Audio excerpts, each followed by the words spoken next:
What's up, y'all? This your boy Lucha Guy, and I'm back with another video. Only thing is, this isn't about Lucha Underground. Well, you know what? In a way, it is, because I will address a little bit of Lucha Underground, but this is going to be an Impact Wrestling review from the Slammiversary Fallout this week, because I've been getting a lot of requests to review it, and I wasn't going to really review Impact. I don't know if this is going to become a weekly thing, but I guess I will review it at least this week only. I might review it maybe in a few weeks. Next week, I don't know how many videos I could drop, because I'm going to be having a busy schedule next week, because I did want to review not just wrestling on the channel. I was going to do movie reviews, but I'm not getting no views off the movie reviews. I be getting anywhere from 10 to like 20 views, and that ain't shit, because I be getting way more, like almost 50, anywhere from like 50 to even one video I did like 336 off Lucha Underground, so I get way more than the movie review, so I'll just keep it, I guess, wrestling related only on this channel from now on.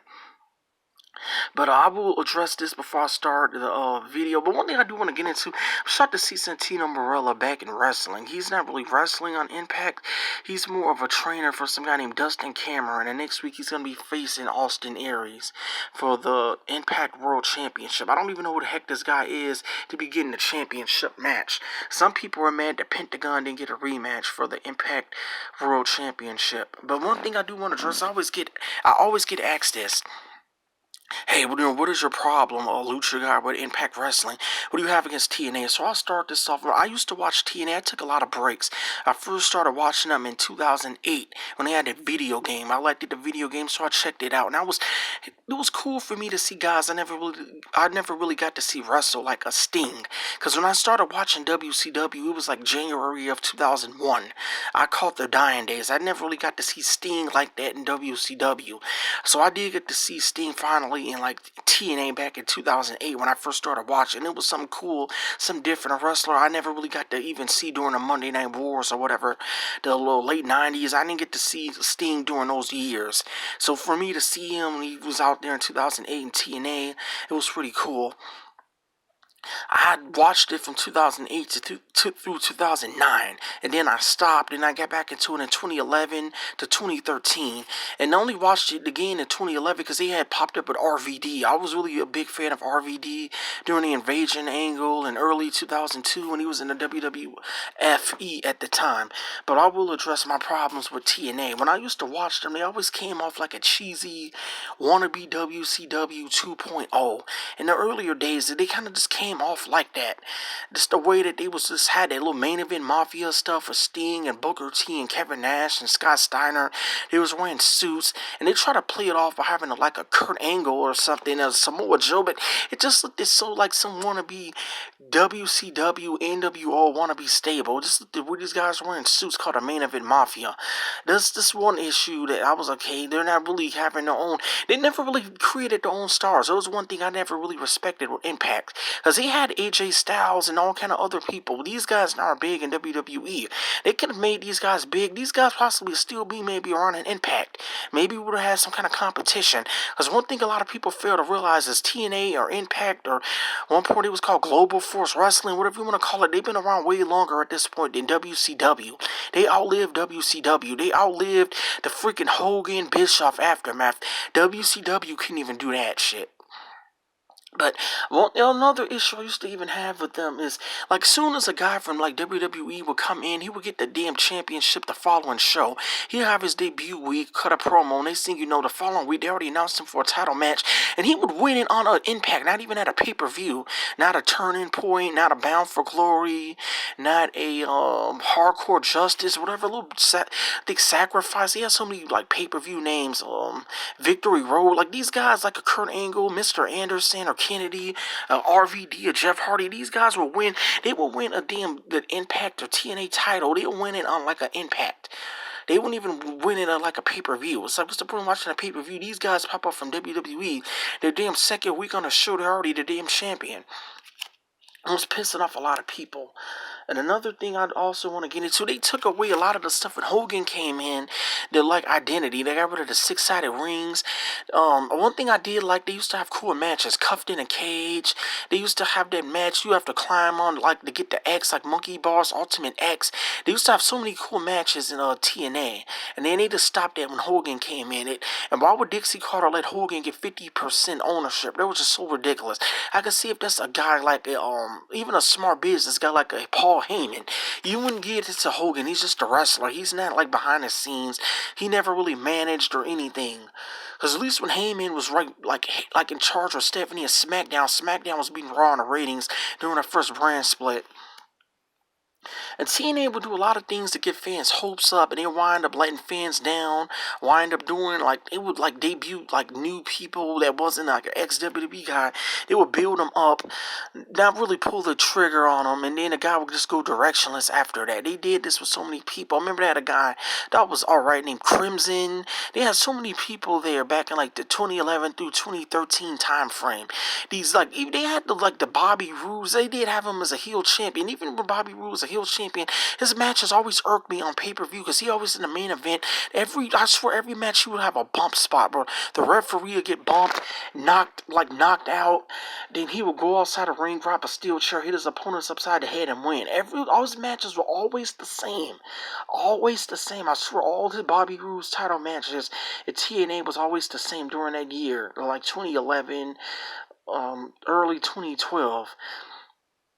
They had the aces and shit. And it was always like a stable. I could go on for like hours about the problems with TNA. I'm gonna have to do another video about this. Because I'm supposed to even just be reviewing this episode of the fallout of Slammiversary. But they just had so many stables. Remember that Abyss, They're Coming. They had Main Event Mafia. Then they had that Immortal and Fortune shit. It was just so many stables. Like every year it'll be a new group trying to take over TNA. Like they was overdoing the invasion angles bad. But this is enough of my problems with TNA. I'll get into the review. Of Impact. But this show, one thing I want to say, I actually was looking forward to see Pentagon because it's supposed to be Fallout or Slammiversary. There was no Pentagon this week.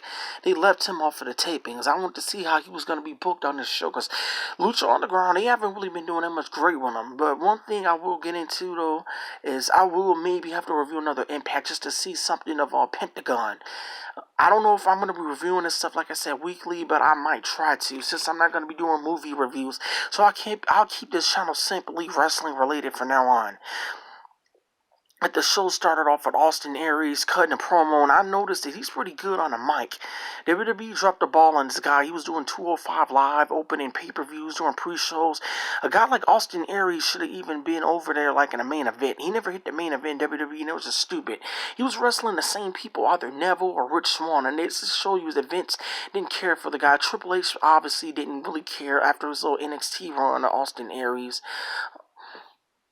That's just sad, because the guy was good on the mic. Way better on the mic than Roman Reigns or Seth Rollins, AJ. He still has it on the mic, and that's pretty good. Because a lot of guys nowadays are wrestling are lacking that. And they're setting up this championship match, as I said, next week. And for the other parts of the show, like they had a good match. I noticed with some guy named Taji Ishibori, some Asian guy. I was saying this guy need to be in Lucha Underground because one thing I've been caught up with Lucha Underground, they have 0 Asian wrestlers. I thought they would have got in on the fun since New Japan Pro Wrestling is like their competition.